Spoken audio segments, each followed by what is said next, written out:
সুপ্রিয় শিক্ষার্থীরা, শিমুল Memorial নসাউথ school and কলেজের অনলাইন ক্লাসে সবাইকে স্বাগত। সুপ্রিয় শিক্ষার্থীরা, সবাই কেমন আছো? আশা করি ভালো আছো, সুস্থ আছো, বাসায় আছো। প্রিয় শিক্ষার্থী, এখন আমরা একটা দুর্যোগের মধ্যে দিয়ে অবস্থান করছি বা যাচ্ছি। তো এই দুর্যোগ মোকাবেলা করার জন্য আমাদের কিছু নিয়ম কানুন মেনে চলা উচিত।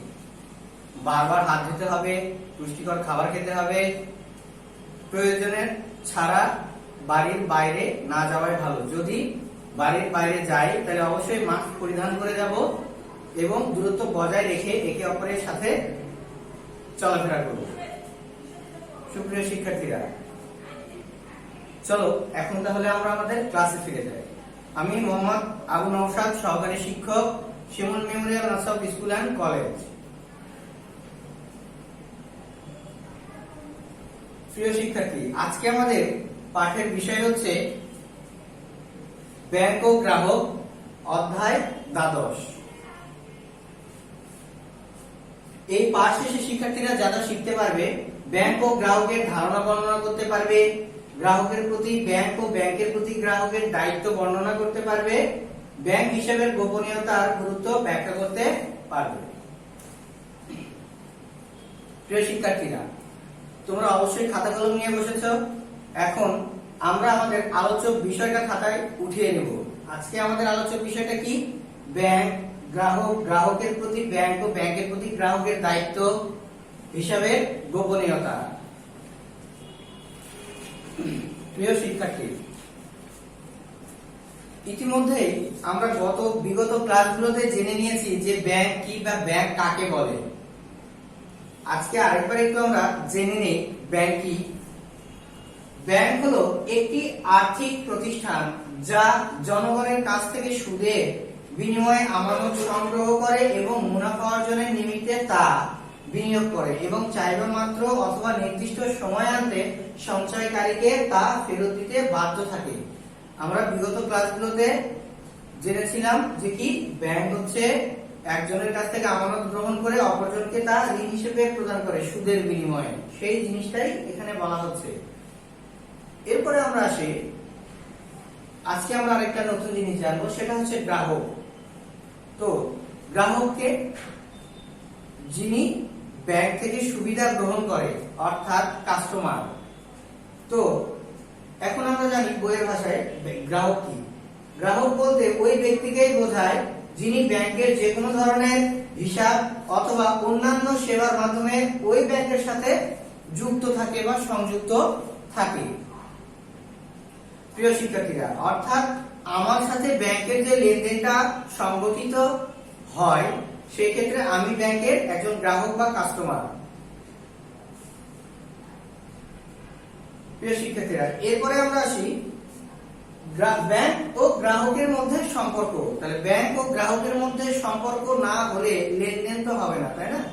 তাহলে লেনদেন করতে গেলে অবশ্যই ব্যাংকের সাথে গ্রাহকের একটা সম্পর্ক থাকতে হবে। তাহলে কি কি সম্পর্ক বা কোন ধরনের সম্পর্ক থাকে সেটা আমরা জেনে নিই। আসো, ডেবিট ও ক্রেডিট সম্পর্ক। প্রিয় শিক্ষার্থী, আমরা হিসাব বিজ্ঞান থেকে অবশ্যই জেনেছি ডেবিট এবং ক্রেডিটটা কি। ডেবিট হচ্ছে যিনি গ্রহণ করেন, ক্রেডিট হচ্ছে যিনি প্রদান করেন, অর্থাৎ দাতা গ্রহীতা। ঠিক আছে? তো সেই ক্ষেত্রে যিনি সুবিধা গ্রহণ করেন তাকে ডেবিট বলা হচ্ছে এবং যিনি সুবিধা প্রদান করে তাকে ক্রেডিট বলা হয়। অর্থাৎ আরেক ভাষায় যদি বলতে চাই, ডেবিটকে আমরা প্লাস হিসেবে ধরি, ক্রেডিটকে আমরা মাইনাস হিসেবে ধরি। এরপরে আসছে চুক্তিবদ্ধ সম্পর্ক। ব্যাংকের সাথে গ্রাহকের একটা চুক্তি থাকবে। আমি আমার আমানত ব্যাংকে জমা রাখছি, সেটা যদি চুক্তি ছাড়া আমি রাখি সে দায়ভারটা কে নেবে, তাই না? এই দায়ভারটা নেয়ার জন্য ব্যাংকের সাথে একটা লিখিত চুক্তি হয় যে আমার এত টাকা আমি আমানত হিসেবে ব্যাংকে জমা রাখছি, তার একটা দলিল হিসেবে চুক্তিপত্র থেকে যায়। এরপরে বলছে ব্যাংক গ্রাহকের ওসি। ওসি বলতে আমরা চুক্তিপত্রের আরেক নাম, অর্থাৎ কোন আমাদের সম্পত্তি যদি আমি ব্যাংকে জমা রাখতে চাই সেই ক্ষেত্রে যে চুক্তিপত্রটা তৈরি করা হয় সেটাকে আমরা বলছি ওসি। অর্থাৎ আমি যদি গহনা রাখতে চাই, আমি অন্য কোনো দলিল রাখতে চাই ব্যাংকে, অর্থাৎ লকারে, সেই ক্ষেত্রে যে ডকুমেন্টটা থাকবে সেটাকে আমরা ওসি হিসেবে নামকরণ করছি। এরপরে বলছি বন্ধক দাতা গ্রহীতা সম্পর্ক, অর্থাৎ বন্ধক দাতা গ্রহীতা সম্পর্ক বলতে আমরা ব্যাংকে কোনো কিছু বন্ধক রেখে যদি আমরা ঋণ নিই সেই ক্ষেত্রে দাতা গ্রহীতা সম্পর্ক বিদ্যমান থাকবে, অর্থাৎ একজন দেবে আরেকজন নেবে। এরপরে আসি ব্যাংক গ্রাহকের প্রতিনিধি। কিছু কিছু লেনদেনের ক্ষেত্রে ব্যাংক একজন গ্রাহকের প্রতিনিধি হিসেবে কাজ করে। আমরা ব্যবসা বাণিজ্যের ক্ষেত্রে যে বিল বার্তাগুলো প্রদান করি বা লেনদেন করি সেই ক্ষেত্রে ব্যাংক গ্রাহকের প্রতিনিধি হিসেবে কাজ করে থাকে।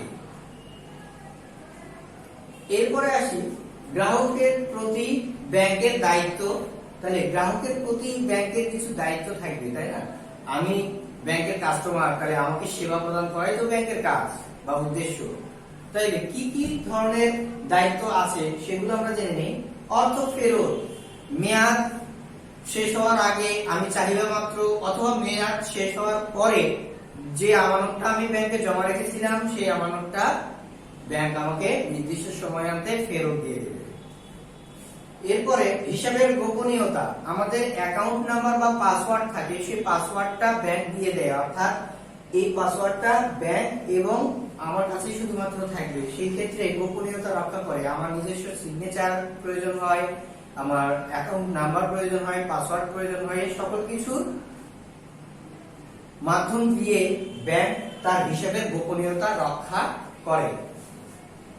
আমানতকারী নির্দেশ পালন, অর্থাৎ আমানতকারী নির্দেশ পালন বলতে যে যিনি ব্যাংকে টাকা জমা রাখেন তার নির্দেশ মোতাবেক ব্যাংক সিদ্ধান্ত গ্রহণ করে বা টাকা ফেরত দেয় বা সুদ প্রদান করে। এখন আমি যদি ব্যাংকে আমানত জমা রাখি সেই ক্ষেত্রে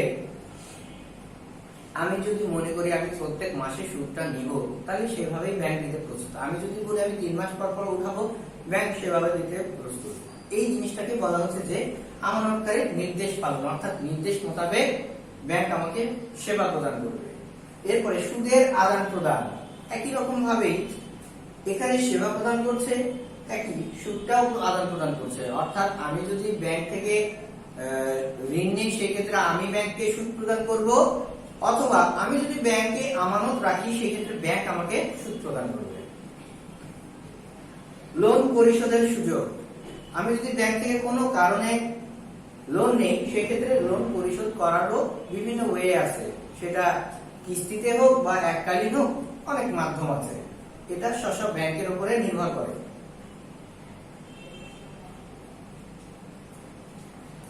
এরপরে আসি ব্যাংকের প্রতি গ্রাহকের আরো কিছু দায়িত্ব। দেখো, সততা, লোন পরিশোধ, সুদ আদায়, চেক অঙ্কন। তাহলে ব্যাংক তার গ্রাহকের কাছে সৎ, তাই না? তার কারণ আমরা একটু আগে জেনে আসলাম বা জানলাম যে ব্যাংকে আমরা আমানত কেন রাখি, আমাদের টাকাটা যেন সুষ্ঠুভাবে থাকে বা সিকিউর থাকে, সেই জন্য আমরা কি করি, ব্যাংকে টাকাটা জমা রাখি। সেক্ষেত্রে ব্যাংক তার সততা অবলম্বন করে, অর্থাৎ সে যথাসময়ে সঠিকভাবে তার লেনদেন গ্রাহকের সাথে সম্পাদন করে। লোন পরিশোধের পদ্ধতিটা একটু আগে আমি বলে দিলাম। তারপরও লোন যে কোনো সময় পরিশোধ, মানে সময় একটা বেঁধে দেবে ব্যাংক, সেই সময়টার মধ্যে আমাকে লোনটা পরিশোধ করতে হবে। তার জন্য একটা কিস্তির ব্যবস্থা থাকবে, সেই কিস্তিটাও সব ব্যাংক তাদের নিয়ম অনুসারে বলে দেবে।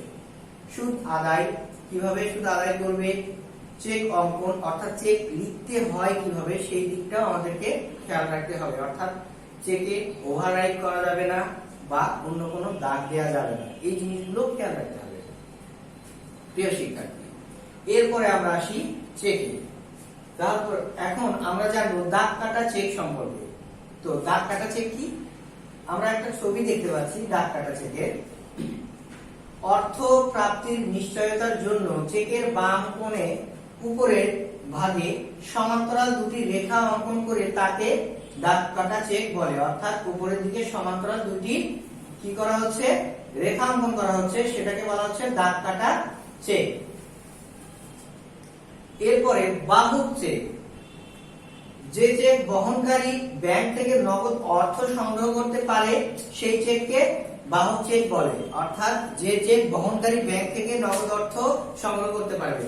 এখন কথা হচ্ছে যে হয়তো ব্যাংক অ্যাকাউন্টটাও আমার না, আমি শুধুমাত্র মাধ্যম হিসেবে এসেছি, সেই মাধ্যমটাকে বলা হচ্ছে বহনকারী চেক। অর্থাৎ আমি টাকা উঠাতে এসেছি কিন্তু ব্যাংকের অ্যাকাউন্টটা আমার না, আমি মাধ্যম ব্যবহার করছি, সেই মাধ্যমটাকে আমরা বাহক হিসেবে বুঝবো। অর্থাৎ বাহকের কাছে চেক দেওয়া হয়েছে, সে তার তথ্য দিয়ে, তার নিজস্ব তথ্য দিয়ে ব্যাংক থেকে টাকাটা উঠাবে। এরপরে হুকুম চেক, দেখো আমরা ছবি দেখতে পাচ্ছি, নির্দিষ্ট ব্যক্তি ছাড়া অন্য কেউ টাকা উত্তোলন করতে পারে না সেই চেককে হুকুম চেক বলে। অর্থাৎ নির্ধারিত ব্যক্তি থাকে, সেই ক্ষেত্রে হতে পারে সেই অ্যাকাউন্টের মালিক বা অন্য কোনো মাধ্যম। এরপরে প্রিয় শিক্ষার্থীরা আমরা আসি ব্যাংক হিসাবের গোপনীয়তা। তাহলে ব্যাংক হিসাবের জন্য কিছু গোপনীয়তা রক্ষা করতে হয়, সেই ক্ষেত্রে আমরা কি কি গোপনীয়তা রক্ষা করতে হয় বা কি কি দিক আমাদের বিবেচনা করতে হয় সেই জিনিসগুলো আমরা জেনে নিই। দেউলিয়া ঘোষণা, অর্থাৎ কোনো কারণে যদি ব্যাংক অ্যাকাউন্টধারী ব্যক্তি যদি ব্যাংকের সাথে যে চুক্তিটা থাকে সেই চুক্তির অবসান ঘটাতে চায় বা সেটা সে পরিচালনা করতে আর পারছে না, সেই ক্ষেত্রে সে অক্ষম, সেই ক্ষেত্রে ওই অ্যাকাউন্টধারী ব্যক্তিকে বা ওই অ্যাকাউন্টকে দেউলিয়া বা ওই প্রতিষ্ঠানকে দেউলিয়া ঘোষণা করা হয়। এরপরে আসি মক্কেল মানসিক ভারসাম্য হারালে, তাই না, যদি পাগল হয়ে যায় বা তার মানসিক ভারসাম্য হারিয়ে সে কাউকে চিনতে পারছে না বা এরকম কোন সমস্যার সৃষ্টি হলে সেই ক্ষেত্রে আমরা কি করব, সেই ব্যাংকের হিসাবটাকে আমরা গোপন রাখবো, অর্থাৎ ব্যাংক হিসাবটা ক্লোজ করব। গার্নিশি অর্ডার জারি হলে, গার্নিশি অর্ডার জারি হলে বলতে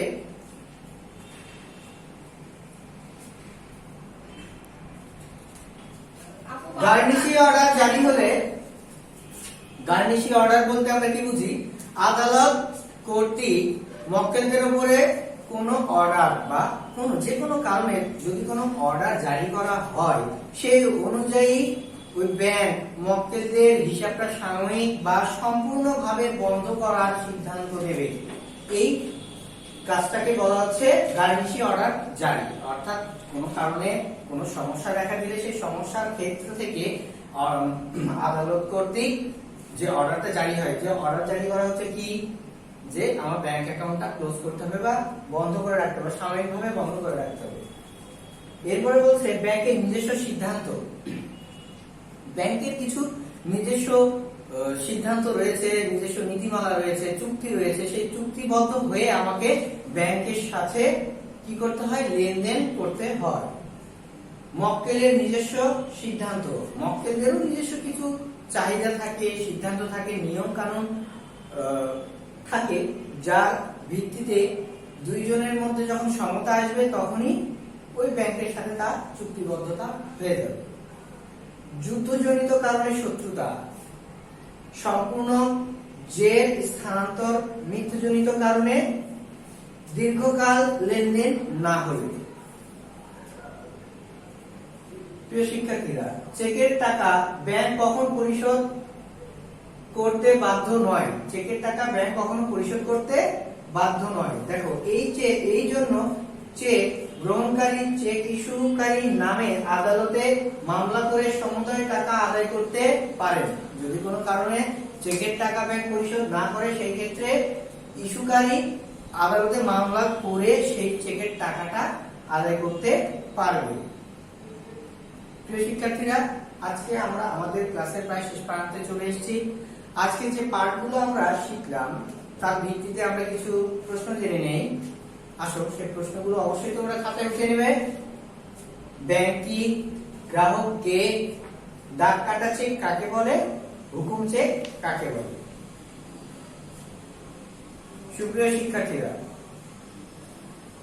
আগামী দিনের পড়াটা অবশ্যই তোমরা তোমাদের ডায়েরিতে লিপিবদ্ধ করবে। আগামী দিন এই চ্যাপ্টারের উপরে টপ ক্লাস নেওয়া হবে, উক্ত অংশ ভাষায় সঠিকভাবে চর্চা করবে। সবাই ভালো থাকবে, সুস্থ থাকবে। আগামী ক্লাস দেখার আমন্ত্রণ জানিয়ে আজকে এখানে শেষ করছি। আল্লাহ হাফেজ।